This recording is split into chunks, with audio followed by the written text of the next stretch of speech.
Many people believe that the recipes which can be cooked in the oven cannot be cooked on a regular stove. But in today's video, I'm going to tell you whether you can actually bake the pizza on a regular stove or not. Continue watching.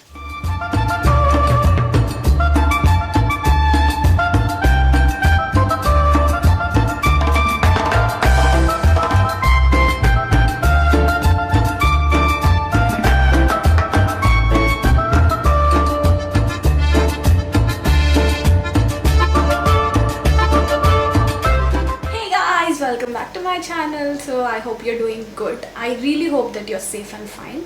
So ever since lockdown started, we don't go out, we don't eat outside food. So I have been trying these recipes meanwhile to just make sure that we are happy and make sure that life is not boring basically.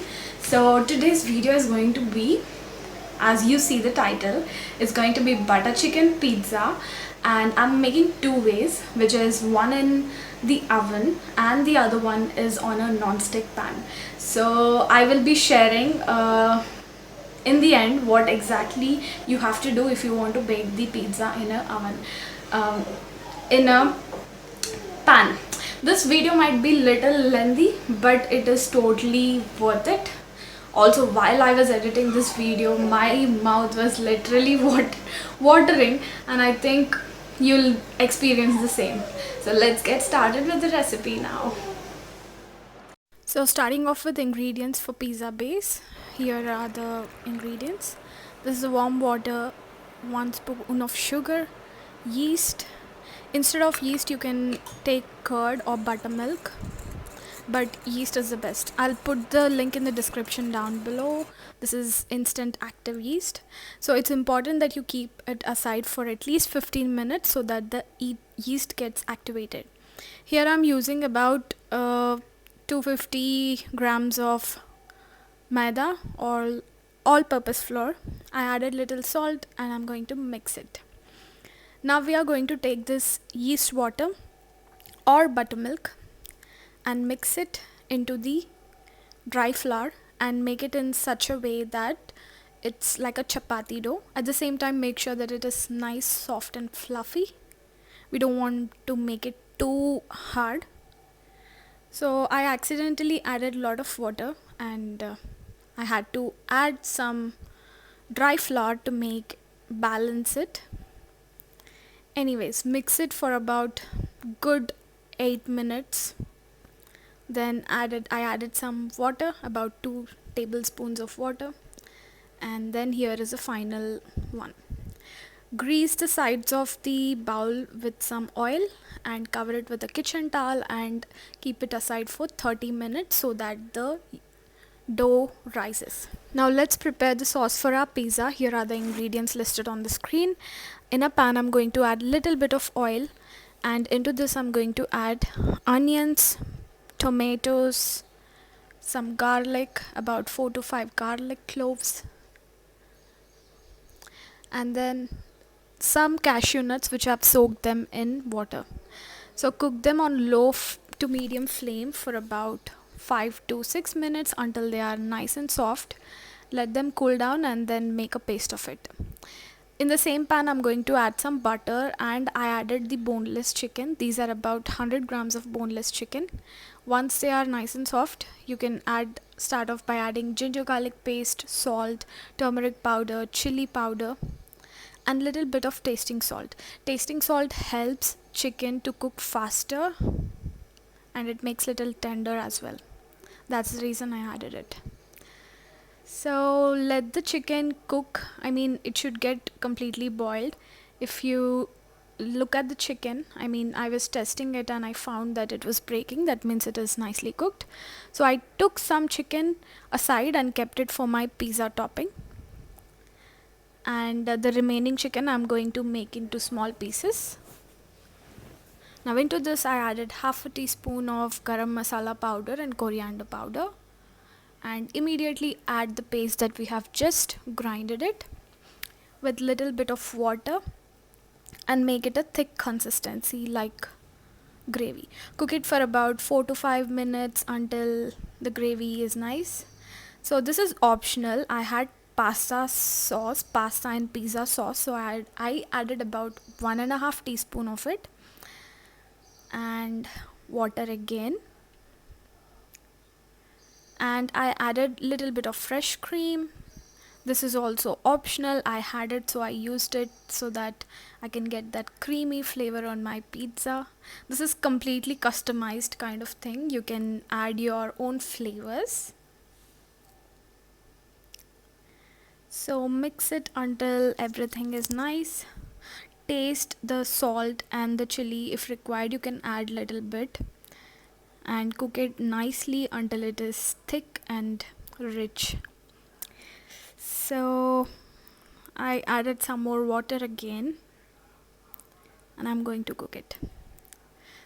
So just customize it as per your flavors. You can add or minus whatever you can. I'm telling you my version of pizza sauce. And that's it. I think it's done now. I'll switch off the flame and keep it aside to cool down. Now I'm going to cut some vegetables for my pizza toppings. I have some onions, capsicum, green chilies and tomatoes. You can use whatever vegetables you want to add. So this is what I had and I have used it.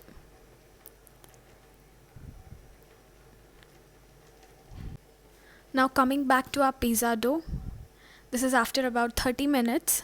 If you look, the pizza dough has rised in its size, like it's double in its size. I'm going to mix it for about 6 to 7 minutes so that there are no more air gaps. Now I'm going to take some dough and make it into a round shape. If you have pizza pan, that would be good. You can do it with your hands. I don't have a pizza pan. I'm going to bake it in the baking tray today. So this is how we have to do it. Then I'm going to place it in the baking tray and add our sauce or gravy, whatever you call it. Grease in some oil and level up everything. Add your toppings. So meanwhile, make sure that you preheat your oven. I preheated my oven for about 170 degrees Celsius for about 10 minutes. And now here I'm going to use mozzarella cheese. Add enough amount of cheese, again some toppings. Then place this on the medium rack, like the middle rack. It's important that you have to place it in the middle rack. If you put it on the top rack, this is what happens. This is my previous pizza baking. I kept it on the top rack and the cheese got burnt quickly, and it was not that good. It was good by taste, but we don't want our pizza cheese to be burnt quickly. So I'm going to bake for about 15 to 20 minutes. Each individual oven is different, so just make sure that you're using the right setting. So after about 15 minutes, I'm going to remove it from the middle rack and I'm going to place it in the top rack for just 5 minutes so that my cheese gets melted nicely. Okay, this is very important. So if you look, my cheese is evenly baked, like melted. Then I'm going to add some spices. This is oregano, mixed herbs and some chili flakes. You can find these in any supermarket. I got it from a local supermarket and it already looks so yummy and delicious to me. Okay, no comments. Okay, now it's the time to bake our pizza in a pan. So I have already made the dough into round and I have added into the non-stick pan. By the way, I did not grease the oil. I'll tell you in the end what exactly happened. I have added all the toppings which I have just added for the pizza which I baked in the oven. And by the way, I did not use mozzarella cheese here. I have used the normal Amul cheese. Just want to try how it would be. So next thing that you need to do is close this pressure hole, whatever you call it, to make sure that the air doesn't come out.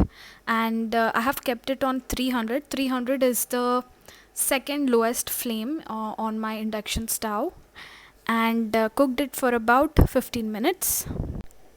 So this is how it looked like after 15 minutes. The cheese nicely melted and it was baked from bottom. I mean, the base was nicely baked. It looked absolutely amazing. So I have added the pizza toppings, I mean the spices, oregano, mixed herb and chili flakes. This is how it looked like. It looks absolutely delicious and good, but just look what happened. Guys, I'm being honest with you. So this is what has happened for the pizza that I have fried in the pan. But apart from this, the taste was yummy. Everything was good. I think I should have applied some oil to the base pan, which I missed to apply it. And the second thing is, I cooked it about in 300 power, wherein there is a second least. The least power in this is 100, and the second least is 300. So I should have kept 100, and 15 minutes, I think it's a lot. We can cook it within 10 minutes. So apart from this, everything was good. This was the only part, and this was the only part wherein it got stuck. Pan cooked or baked, both were absolutely amazing and we really enjoyed having it. It was super delicious. Both of them were good. So if you're doing pan fried, just take a little measures and it will be a success. So that's all for today, guys. I hope you liked this recipe. Wasn't it mouth watering? Tell me in the comments down below. Oh, I'm sure it would be, because when I was editing this video, I was literally feeling like eating it again. But yeah, stay at home, stay safe, do not go out, cook at home, do something nice for for yourself and your family, make some good memories. And that's all for today. Me and my husband, we really had a good time, and I really loved it. It was super delicious and yummiest pizza of all. Basically, I'm not a pizza lover, but the pizza that I made I really loved it because I made it according to my flavors. So I think a regular pizza will not be done in this way, but it has got some Indian flavors, and I really loved it. I really enjoyed it. That's all for today, and I'll see you in the next video. Until then, take care, bye.